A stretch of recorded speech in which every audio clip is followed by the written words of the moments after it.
Hello students, तो आज हम करने वाले हैं एक्सरसाइज 1.4 अपनी कंटिन्यू।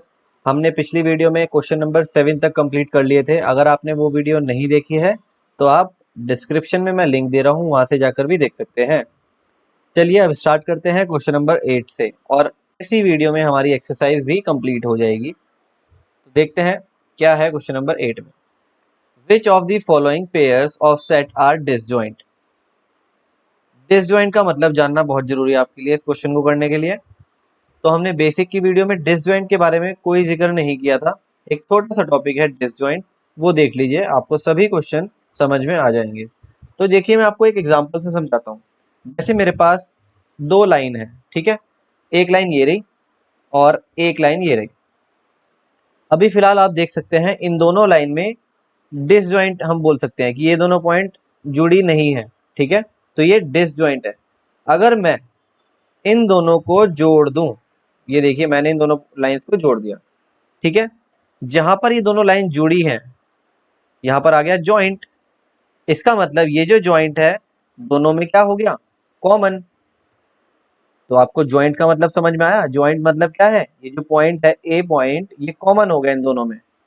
लेकिन अगर मैं बात करूं डिसजॉइंट की, तो डिसजॉइंट का मतलब क्या हो जाएगा, डिसजॉइंट का मतलब क्या हो जाएगा कि यहां पर जॉइंट नहीं है। डिसजॉइंट यानी कि इन दोनों लाइन में अब कुछ भी कॉमन नहीं है। तो डिसजॉइंट का मतलब होता है जब कुछ भी कॉमन नहीं होता तो हम बोलते हैं डिसजॉइंट। यानी कि ये लाइन अलग है, ये लाइन अलग है, इन दोनों में कुछ भी कॉमन नहीं आ रहा है, तो हम बोलेंगे डिसजॉइंट। इस एग्जांपल से आपको समझ में आ गया होगा, ठीक है। चलिए अब देखते हैं क्वेश्चन नंबर 1। 1 2 3 4 एक सेट है जिसमें 4 एलिमेंट्स आ रहे हैं, और यहाँ पर दूसरा सेट है कि इसमें नेचुरल नंबर आ रहे हैं 4 से लेके 6 तक। यानी कि इसको अगर मैं, इस वाले सेट को मैं रोस्टर फॉर्म में लिखूं तो क्या लिखेंगे, 4 आएगा, 5 आएगा और 6 आएगा। 4 और 6 को भी इंक्लूड करना है क्योंकि यहाँ पर इक्वल मतलब होता है 4 भी इक्वल है, मतलब 4 और 6 भी आएगा, इंक्लूडेड मतलब होता है इसका, ठीक है। तो ये वाला सेट जो हो गया, इसमें आ गया 4 5 6, और उसमें क्या है 1 2 3 4। इनमें देखिए कुछ कॉमन है या नहीं है। देखिए यहाँ पर भी 4 आ रहा है और यहाँ पर भी 4 आ रहा है, तो यानी कि दोनों ही सेट में 4 कॉमन है। इसका मतलब ये डिसजॉइंट नहीं है, नॉट डिसजॉइंट। मैंने अभी आपको क्या बताया था कि डिसजॉइंट का मतलब होता है कुछ भी कॉमन नहीं होना, ठीक है। दोबारा सुन लो, डिसजॉइंट का मतलब होता है कुछ भी कॉमन नहीं होना। लेकिन यहाँ पर तो कॉमन आ रहा है, तो ये डिसजॉइंट नहीं हुआ। अब इस बात को ध्यान से समझो। ये मेरे पास एक लाइन थी यहाँ तक, ये मेरे पास दूसरी लाइन थी, बीच में इन दोनों में ही 4 कॉमन आ रहा है, ठीक है ना। तो देखिए यहाँ पर डिसजॉइंट तो कहीं हुआ ही नहीं। बात समझ में आ गई। तो इसका मतलब हम बोल रहे हैं कि ये पॉइंट, ये दोनों जो सेट है, ये डिसजॉइंट नहीं है, ठीक है, क्योंकि इनमें कॉमन आ गया। अगर इसमें कुछ भी कॉमन नहीं आता तो हम बोलते डिसजॉइंट है, ठीक है। जैसे कि सेकंड एग्जांपल देखते हैं, A E I O U, C D E F, कुछ कॉमन है, यस, यहाँ भी ई कॉमन है, तो ये भी क्या हो गया, नॉट डिसजॉइंट, ये भी डिसजॉइंट नहीं हुआ। चलो इसमें देखते हैं, ये क्या कह रहे हैं, इवन नंबर्स। इवन नंबर्स में जैसे क्या आएगा, 2 4 6 8, ये सभी नंबर आएंगे। ऑड नंबर्स में क्या आएंगे, 1 3 5 7।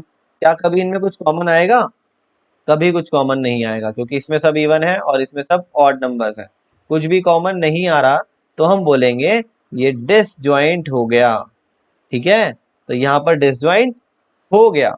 ये पेयर जो है, दो सेट बने हुए हैं, दो सेट के जो पेयर हैं ये दोनों डिसजॉइंट हो गए, क्योंकि कुछ भी कॉमन नहीं है, कुछ कॉमन ही नहीं है, तो इसका मतलब डिसजॉइंट, ठीक है।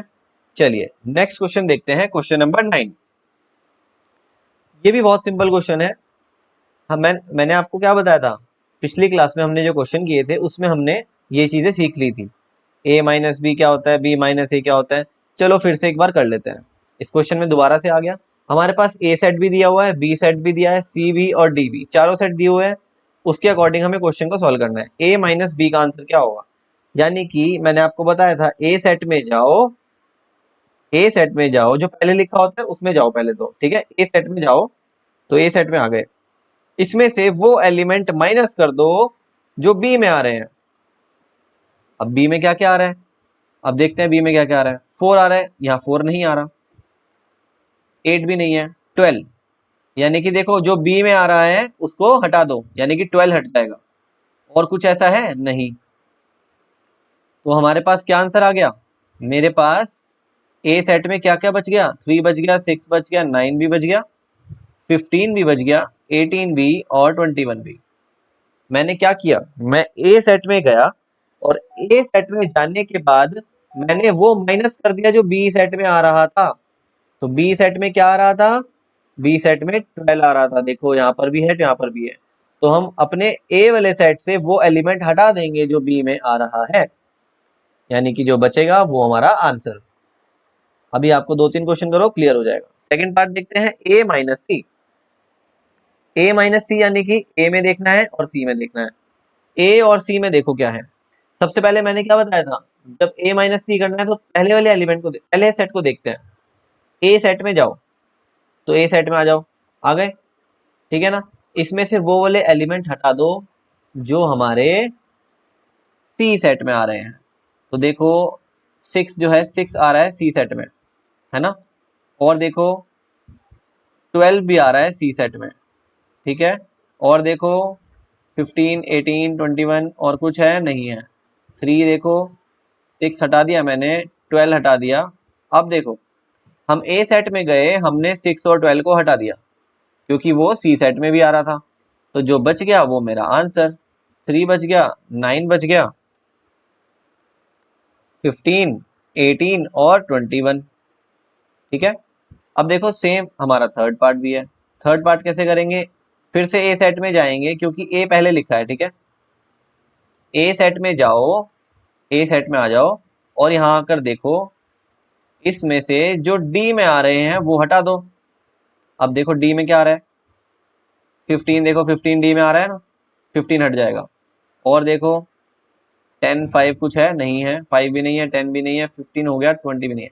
तो इसका मतलब ए में मैं गया, ए में से मैंने वो हटा दिया एलिमेंट जो डी में आ रहा था। तो क्या बच गया, जो बच गया 3, 6, 9, 12, 18 और 21 बच गया हमारे पास। ये मेरा आंसर हो गया। शुरू के 3 पार्ट मैंने करा दिए। अब आप इसको फोर्थ पार्ट को करेंगे होमवर्क में और अपना आंसर जो है वो टैली जरूर कर लेंगे बुक से, ठीक है। क्योंकि जब तक आंसर टैली नहीं होगा इसका मतलब आपका पता नहीं लगेगा कि आंसर सही आ रहा है गलत आ रहा है। तो ये सब हम 4 पार्ट मैंने आपको होमवर्क में दिए। आगे देखते हैं, बी माइनस डी करा देता हूँ, चलो मैं आपको ये वाला। तो बी में जाओ, सबसे पहले क्या करेंगे, बी माइनस डी निकालना है। तो क्या करेंगे, बी में जाएंगे, बी में देखो, बी में से मैं बी में क्यों गया, क्योंकि बी पहले नंबर पे लिखा था। बी में जाओ और वो सभी माइनस कर दो जो डी में आ रहे हैं। बी में जाओ और वो सभी माइनस कर दो जो डी में आ रहे हैं। तो देखो 20 जो है वो डी में आ रहा है और 15 तो इसमें है नहीं, 10 है नहीं, 5 है नहीं। तो बी में जाओ, बी में जाओ और वो हटा दो, माइनस कर दो जो डी में है। तो हमारा आंसर क्या आ जाएगा, 20 हटा लो बस, 4, 8, 12 और 16। ये आ गया मेरा 8 पार्ट का आंसर। बाकी आपको क्वेश्चन सभी करने हैं होमवर्क में, बिल्कुल सिमिलर, बिल्कुल सिमिलर। अब मैं आपको सारे पार्ट कराऊं तो फिर आपकी प्रैक्टिस नहीं हो पाएगी, ठीक है। तो मैंने आपको 4 पार्ट्स कराए हैं, बाकी बिल्कुल सेम आपको करने हैं, ठीक है। तो ये हो गया आपका होमवर्क। नेक्स्ट क्वेश्चन देखते हैं, 10th क्वेश्चन देखते हैं क्या कह रहे हैं। 10th क्वेश्चन भी सेम है, एक्स सेट दिया हुआ है और वाई सेट दिया हुआ है। सबसे पहले निकालना है एक्स माइनस वाई, यानी कि एक्स में जाओ और वो एलिमेंट हटा दो जो वाई में आ रहे हैं। तो वाई में क्या आ रहा है, देखो बी आ रहा है और क्या आ रहा है, डी आ रहा है, ये भी हट जाएगा। ए और सी नहीं आ रहा, तो ए और सी बच गया, तो ए और सी बच गया, यही हमारा आंसर है। दोबारा से सुन लो जिसको नहीं समझ में आया, एक्स माइनस वाई करना है। तो एक्स में जाएंगे, इसमें से वो वाले एलिमेंट हटा देंगे जो वहां पर आ रहे हैं।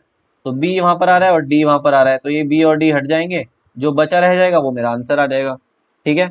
ये फर्स्ट पार्ट हो गया। सेकंड आप करोगे होमवर्क में, सेम उल्टा करना है अब, ठीक है। अब इसका थर्ड पार्ट देख लेते हैं, या रुको, ये वाला भी मैं बता देता हूँ, ठीक है। आपको मैं ऑलरेडी कुछ क्वेश्चन दे चुका हूँ पिछले क्वेश्चन में, ये वाला मैं बता देता हूँ। y माइनस एक्स करना है, तो y में जाओ और वो एलिमेंट हटा दो जो x में आ रहे हैं। तो देखो y में क्या क्या है, f b d g, इसमें से वो हटा दो जो x में आ रहे हैं, तो इसका मतलब b और d आ रहे हैं यहाँ पर देखो, तो इसका मतलब b और d हट जाएगा और f और g हमारा आंसर आ जाएगा।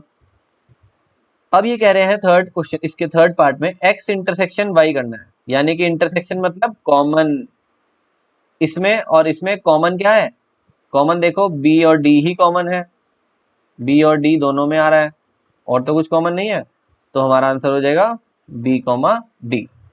ये हो गया हमारा क्वेश्चन नंबर 10 कंप्लीट। देखिए क्वेश्चन नंबर 11 भी देख लेते हैं। If r is the set of real number, r क्या है, set of real number. Real number क्या होता है, रियल नंबर के अंदर मैं आपको यहाँ पर बता देता हूँ, रियल नंबर के अंदर सभी नंबर आ जाते हैं, यानी कि इसको दो कैटेगरी में डिवाइड करा जाता है। एक तो होता है रेशनल, रेशनल नंबर भी आते हैं इसके अंदर, और सभी इरेशनल नंबर भी आते हैं इसके अंदर, ठीक है, ओके। अब रेशनल में सभी नंबर आ जाते हैं, चाहे वो नेचुरल हो या वो होल नंबर हो, प्राइम नंबर हो, इंटीजर्स हो, सब रेशनल में आ जाता है।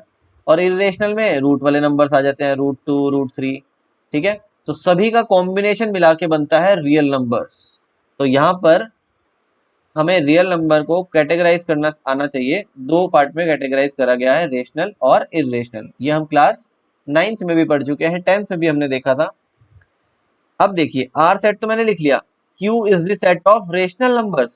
अब Q क्या है, सेट ऑफ रेशनल नंबर्स, यहां पर मैं लिख लेता हूं सेट ऑफ रेशनल नंबर्स।